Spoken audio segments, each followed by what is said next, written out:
người chụp ảnh này, biển kia là 20 triệu kìa. Đấy, bên này biển này. Cái này vườn của anh Việt luôn này. Vâng, vườn nhà em ba cơ sở anh Đấu nhá. Vâng ạ. Một cơ sở này là có vé, còn hai cơ sở ngoài kia là miễn phí vé anh Đấu ạ. Đấy. ทีมงาน Em gửi thông tin vào trong Zalo nhá. Vâng ạ. ทีมงานเพิ่นกำลังจะพาแขกเข้าไปเบิ่งสวนสตรอเบอรี่แฮปปี้แฮปปี้เจ๊ใหญ่ใจดี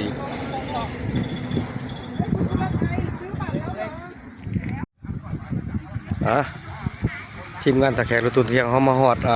สวนสตรอเบอรี่อยู่เมืองหมอกเจ้าแขวงสลาเวียดนามเหนือเนาะ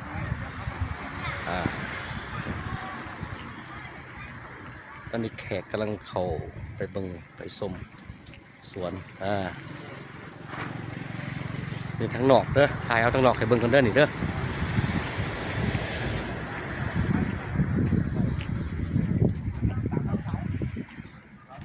ไอ้บนการ์เด้นบาร์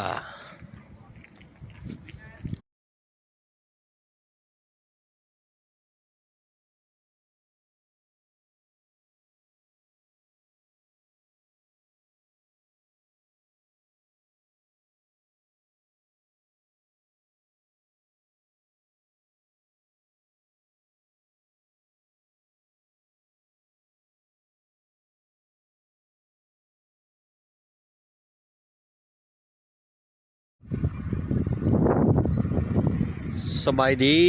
หมอกเจ้านี่เป็นแหล่งท่องเที่ยวโดยแจใจติมสวนซาเนาะสวนซาจะหมอกเจ้าเด้อนี่เด้ออันนี้ก็จะเป็นสวนชานะครับสวนซามื้อนี้อากาศครึมเมฆปกคลุมไปด้วยเมฆอากาศเย็นสมดี